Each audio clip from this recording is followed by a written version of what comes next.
So you can all see this lovely little ring of mushrooms here. It's kind of half a ring. The whole organism underground would probably go round in a full circle. But this is the second member of the Agaricus group that we've found today. You remember the first one we found was the blushing wood mushroom. This is much more of a typical Agaricus that you would recognize because it looks like the mushrooms that you buy in the shops. But these are youngsters. They're going to get a lot bigger than this. So I'm going to pull this big one up here, and there's so many babies around, which is just ridiculous for November to have a load of these Agaricus mushrooms growing. So I'm going to cut this one so that I don't damage all of the babies near to it by pulling it up. And there we go. So we've got the closed cup version of this particular mushroom here. So that is what's called the partial veil or the annulus. And you can see a little cogwheel on it, which is a good thing. But you can also see actually it's starting to go a little bit yellow where I've handled it. So do we remember what I was saying you need to watch out for with the Agaricus group earlier? There were two things. So what were they?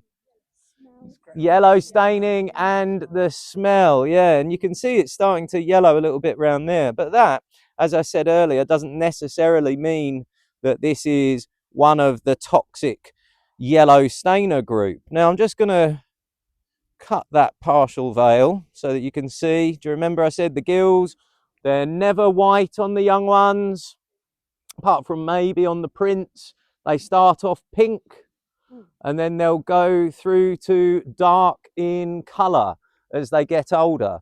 Now, this is probably my favourite edible of the day. We're going to find some horn of plenty, very famous. We talked about winter chanterelles earlier. But for me, this is a tastier mushroom. It's one of the Agaricus group. So I know a few of you know a little bit about mushrooms. So anyone want to have a guess at what this one might be? No, silence. Okay, that's a very, very good guess because the horse mushroom is one that gets big like this. Now, if it was a horse mushroom, we'd get a very distinct and strong smell of aniseed from it. I think we'll get a slightly different smell from this one. So getting hints of aniseed, but not as strong as if it was a horse mushroom. So I'm just going to keep this bit of the stem here. Is it a field mushroom then? No, field mushrooms don't get as big as this.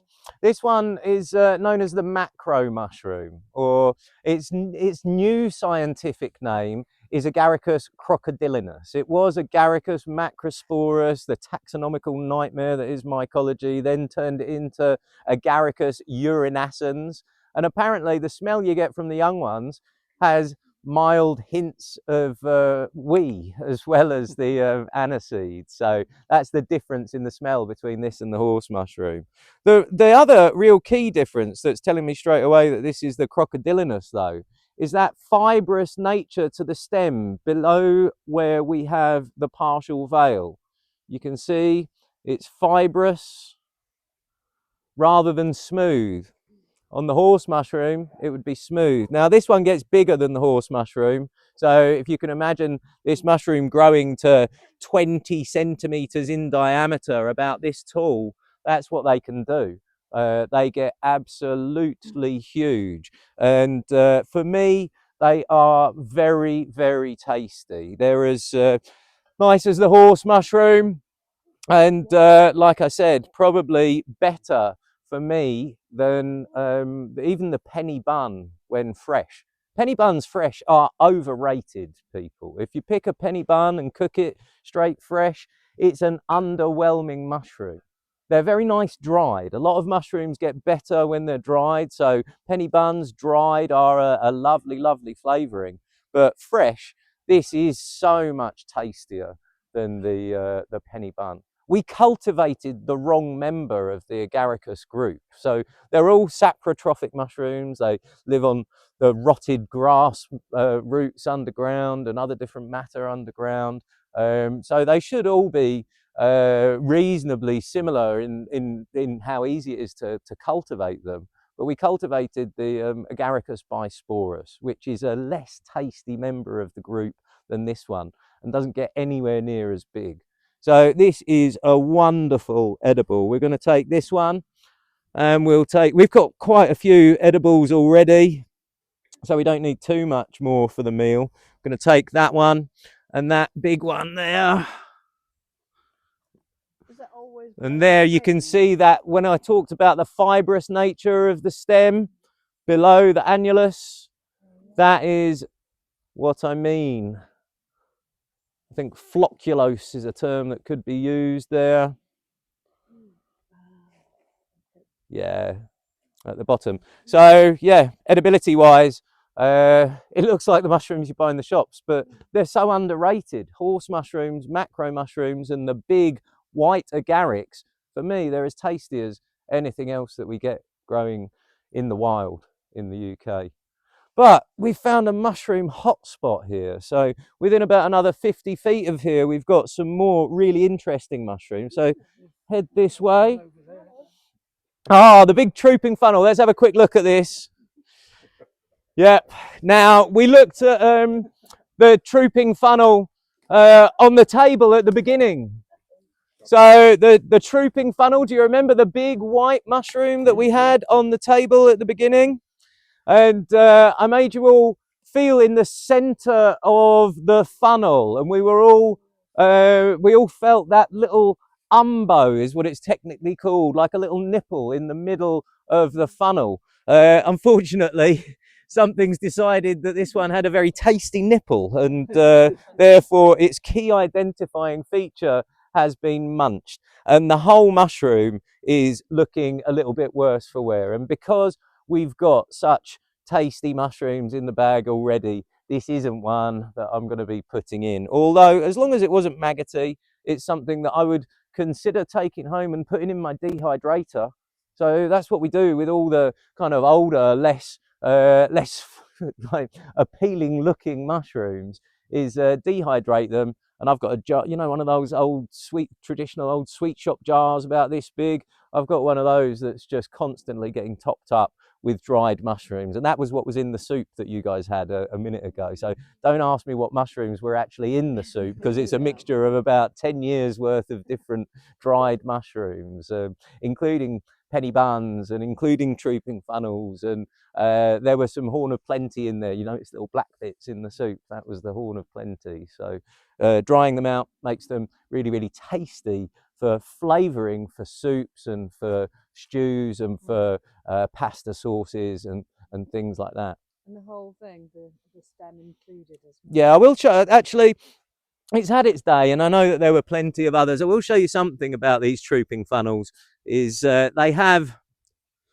a big, well, actually, that's as chunky as you ever see them, but they have a very fibrous stem. It's very tasty, but the fibers run from the top to the base, and that means that if you just cut it into slices, when you fry them up, they end up quite leathery. So what you do with the stems of your trooping funnels, and there are no maggots in this, amazingly, considering how it looks, is you cut the stems into discs. I need to sharpen my knife, I think. Cut the stems into discs, like little discs of water chestnut or something like that, and cook them like that, and you've got lovely, tasty, meaty textured bits of mushroom in your food. If you just leave them whole lengthways, you end up with leathery bits of tasty mushroom, but leathery bits. Oops, since I've picked it, that bit, even though the slugs have had a go at it, that cap has no sign of any maggots in there, and it's very tasty. So since I've picked it, that can go into the meal as well. But remember, the trooping funnel, big giant white mushrooms in November, they take a frost quite well, so they'll go through the first frost or two, and then the key identifier that rules out some lookalikes, it does have, there are other white mushrooms that get that big, is that nipple, the umbo in the center of the funnel shaped cap. So there's a milk cap that gets as big as this, and there's another mushroom called the Leucopaxillus giganteus. I think that's its name this week anyway. They can get as big as this, but they don't have that umbo in the middle. So that's kind of its key identifier. Right, just over here is honestly my favourite find of the day. And strangely, it's not one that is going into our forager's bag.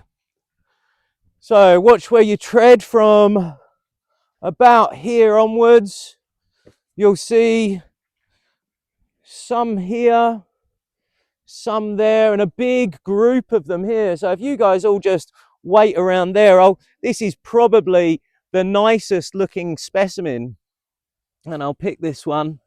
Right, just show you a little technique here. Actually, when you're not sure what a mushroom is, some of its key identifying features are normally at the base of the stem.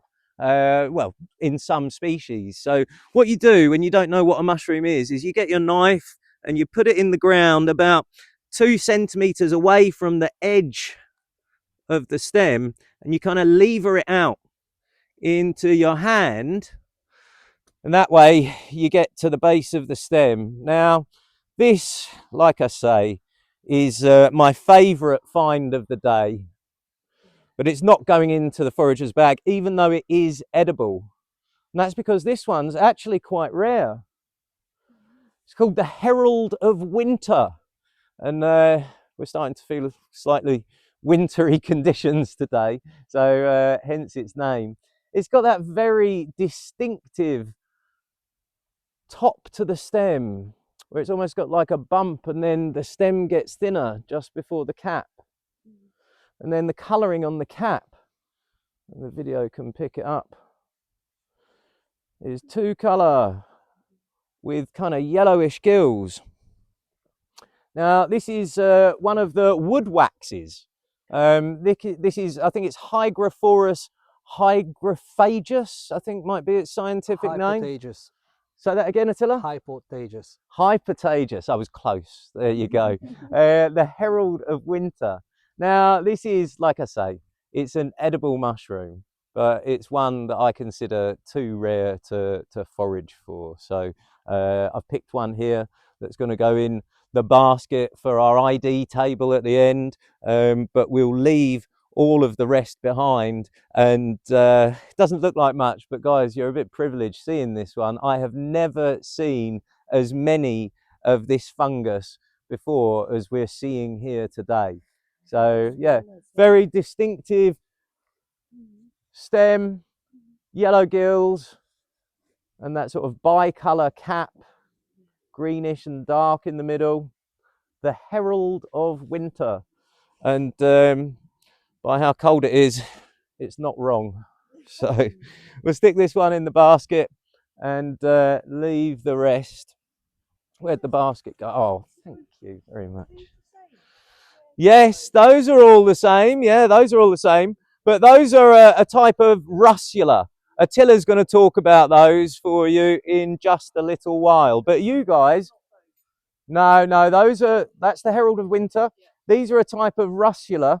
And like I say, Attila's going to talk about those. There's a couple of others just along here, though, that I really want to. That's a young one. Oh, beautiful. There you go. Here's a little young Herald of Winter. If you can do a little zoom in on that one, Attila. A little bubba. Isn't it cute?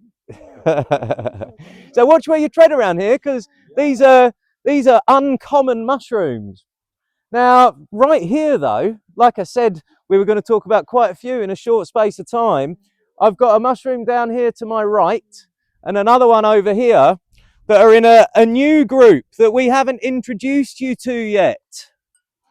So you might be able to see sort of concentric circles on the cap of the mushroom. To me, and looking at the sort of overall morphology of the mushroom, when I see that on a mushroom that looks a bit like this, I immediately think, oh, that is probably one of the milk cap group.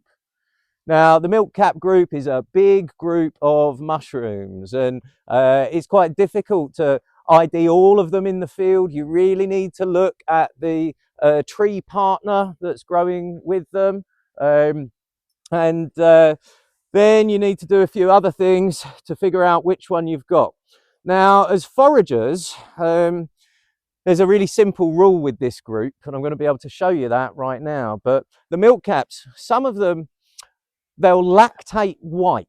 So they're called the milk caps because when you damage them, a liquid will come out. And I'll show you that in just a minute. Some of them will lactate white. In fact, lots of them, most of them in the UK will lactate white. As beginner foragers, you leave all of those behind. There's none of them really highly toxic, but some of them, the milk is so spicy that apparently, even from the woolly milk cap, people have had their tongues blistered by tasting the milk from the woolly milk cap, and lots of them are spicy, probably too spicy for most UK palates, but Attila and many other Europeans happily eat quite a lot of the spicy milk caps. We don't in the UK. Others will lactate a clear fluid. If you see a clear fluid coming out of your milk cap, leave it behind. The fenugreek milk cap is rated as one of the most toxic in the whole group. Some of them will lactate yellow. Leave all of those behind as well. So the yellow drop milk cap is another one that's rated as one of the more toxic ones in the group. But then there's a small section of the milk cap group that lactate carrot orange milk, and all of them are edible. In fact, one of them, it's known as the Lactarius deliciosus, the saffron milk cap. And this is looking a lot like a saffron milk cap. So they'll have orange to green caps. And then the thing that normally differentiates the saffron milk cap is these kind of pock marks on the stem from the other ones. Looks like it had a bad dose of acne. You can see those kind of pock marks on the stem.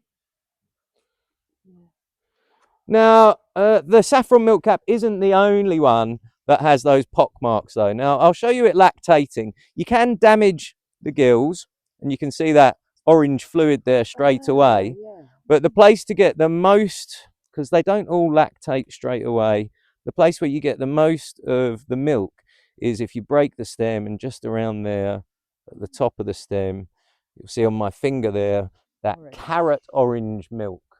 There's no mistaking that. The rules I teach for beginners, they're really simple rules. That is clearly orange, not yellow or white that's a little bit orange. You know, there's no doubt about it. That is carrot orange milk. Now, there's 5, I think, that lactate orange.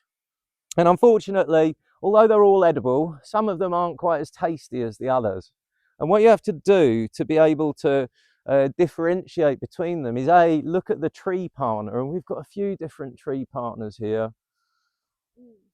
And then the other thing you do is you wait for about half an hour after you've damaged the mushroom and got the milk out, because that carrot orange milk will change colour over the next half hour or so. It might go a little bit red, in which case I think that makes it the Lactarius deuterimus. But this is something I always have to read the keys just to make sure that I'm doing it right. It might go green.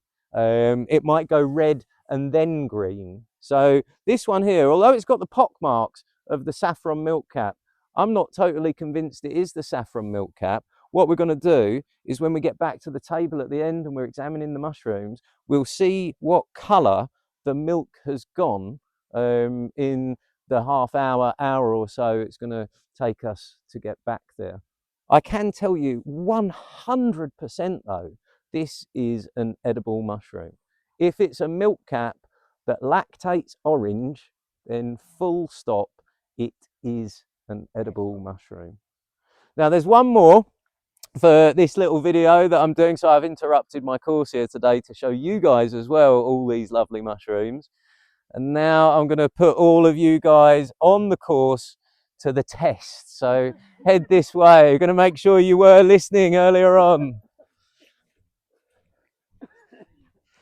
Because just over here, oh, actually, before I do that, there was one other one.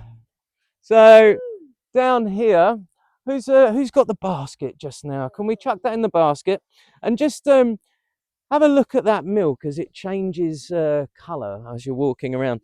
Down here, we've got a mushroom that I'm pretty sure is going to be going into our dinner, not yours, Mr. Slug. So let's get rid of him and have a look underneath. And beautiful with no maggots. Yeah, that's the same thing. So on the table at the beginning, we didn't spend too much time talking about them, but we mentioned the wood blewits. That's what we've got here. Now, the wood blewit will start off a vibrant purple when it's young. But then as it matures, that colour will go from vibrant purple to what you see here, just a sort of cloudy colour, if you like. The thing that always stays reasonably colourful is the gills and the stem, and you can still see, rather than bright purple, it's now a sort of lilac colour. Now, if there's a safe colour in the mushroom world, it is purple, really. I said earlier, I think the danger colour in the mushroom world's white. If there's a safe colour for foragers, it's purple, particularly if the mushroom is purple all over. And at this time of year, if you've got that colouring on the gills of a mushroom that gets to this size, then it's a wood blewit. It's pretty much that simple. There's a couple of Cortinarius that will be purple. Luckily enough, all the purple Cortinarius are thought to be edible. And yeah, no maggots inside. Now we've used our sense of smell a few times on the way around today. So this is another mushroom that if you want to be totally sure, you use your sense of smell on. And I think it's an unusual smell. People say it's a perfumey smell. Perfumey smell that also is sort of akin to the flavour. So it has a kind of almost perfumey side to the flavour. You might not get too much of the smell because it's so waterlogged. Was it? It was quite nice, yeah. You got the smell? Yeah. Doesn't smell like a normal mushroom though, does it, guys? It smells, like I said, a little bit perfumey. So that's its other kind of key identifier. A little bit piney. Yeah, well, there you go. I'm sure they make pine scented perfumes. In fact, I'd quite like my wife to buy a pine scented perfume. I like the smell of pine trees. So that's the wood blewit. This is a highly sought after edible, toxic raw, and some people, it's very rare, but some people do have a bit of a reaction to this mushroom. It's one of those mushrooms that you do have to cook thoroughly. But it is sold in restaurants, you know, so it's not, and they don't put a warning on the menus in the restaurants where it's sold. It has, for me, a bit of an unusual flavour. So there's, you know, a big variety of flavours in the mushroom world. I consider the mushroom world a bit like cheeses. With cheeses, you've got everything from like mild cheddars to fruity cheeses to stinky blues. And there's an underlying cheesiness in all of them, but they're different flavours. And in the mushroom world, you've got the same sort of thing. And for these, they've got that underlying mushroominess, but they've got sort of that smell that you've got. They've got hints of that in the flavour. So they're not everyone's favourite mushroom. Some people, they are their favourite mushroom. John Wright, he's quite a famous mycologist that I've worked with a few times, and he says that blewits are his full stop favourite mushrooms. Other people, like Attila behind the camera, I don't think you like them very much at all, do you? So they're sort of an acquired taste or an unusual taste that not everyone really likes. But they're a great one to know because they're out now, they've just started, and the latest I've ever found one was mid-February. So they go right the way through winter, and they're my excuse for getting out the house on Christmas Day. Traditionally, I go out picking blewits on Christmas Day just to get me away from the chaos of Christmas for an hour or so. So yeah, blewits. Great to know now, mid-November, because for the next few months, they're probably the most common edible and easy to identify edible that we have around the UK. Now, some of you, I can tell, have already seen that behind me there are some rather large mushrooms. This is all part of Kesri's land, so I am allowed to go over this fence. Now, I'm going to put you guys to the test. Make sure that you are all listening.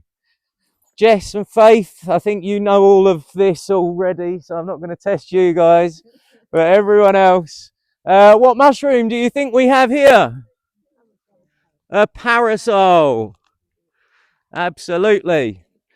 Now, your first indicator that it's one of the parasol group is the size of the mushroom, as we said. What were the two other little features that the parasols have? The skirt, yeah, the skirt that hopefully this one won't fall apart like the last one. The skirt that easily slides up and down the stem. There you go. This one did it a lot better than the other ones, so that's good. And then the next feature that the parasols have. Snake skin, that was the last one actually. So you've jumped one, the other one. The ball and socket joint, yes, exactly, Jordan. So here we go. And this one's a lot firmer, so I should be able to get this one out a lot more easily. Bit less damp because it's been hiding under the trees. Oh, it still broke off a little bit, but there you go. That's that ball and socket joint, which is exclusive to the parasol group.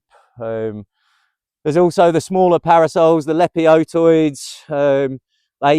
Some of them have the ball and socket joint. You don't want to eat those, but in this instance, size does matter. And if I hadn't cracked it, that stem would be totally reattached now, which you can't do with any other mushrooms. And then lastly, how did I recommend you cook these ones? The Polish way, it's the best way. Cut them into little triangles like a pizza, fry them up a bit, dip them in egg, breadcrumb, fry them again, and you've got one of the tastiest ways to eat parasols, full stop. In fact, I was working a couple of years ago up here. Me and Attila took this lovely chef, guy called Jeremy Pang. He runs the School of Wok, and he's been on TV a few times. It was for one of his series, and he wanted us to find him tasty mushrooms to cook in this Chinese batter. And we found on that day, we found porcinis, we found the horn of plenty, we found loads of other tasty mushrooms. The mushroom that went best in his Chinese batter by a long way was the parasol. So they're huge, they're tasty, they're really easy to identify. And for me, yeah, although the Macrosporus is probably my favorite of the day, this is definitely one of the tastiest mushrooms around. And like some of you said, the real key identifier that differentiates it from the other big shaggy parasol group is that snake skin effect on the stem. When's the season? Right, so they come out first of all around here in late April and May, and then they'll go to bed through the hotter months. And then if they love a wet July and August. If we have a rainy summer, then parasols have a really good year. If it starts to rain in the middle of August, they'll start to come up then.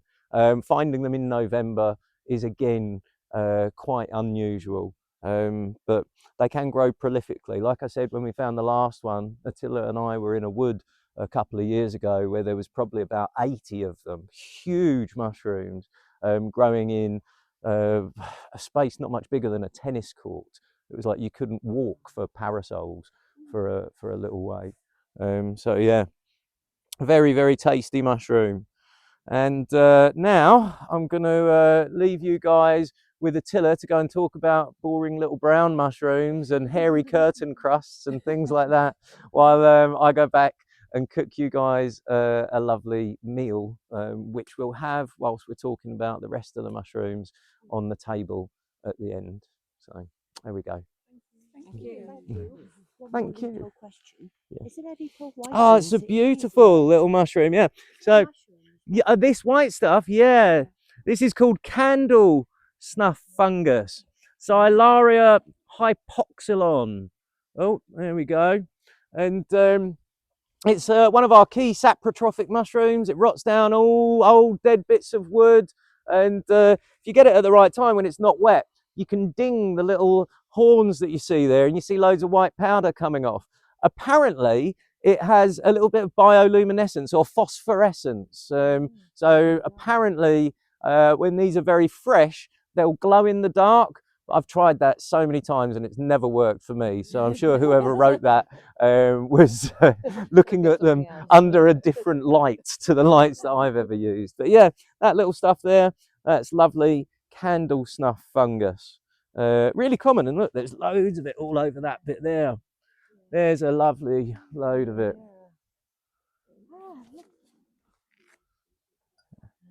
There you go. Right, okay, I think I'll try and get back over this fence safely, and I'm going to steal those oyster mushrooms out your basket and go back and do the cooking.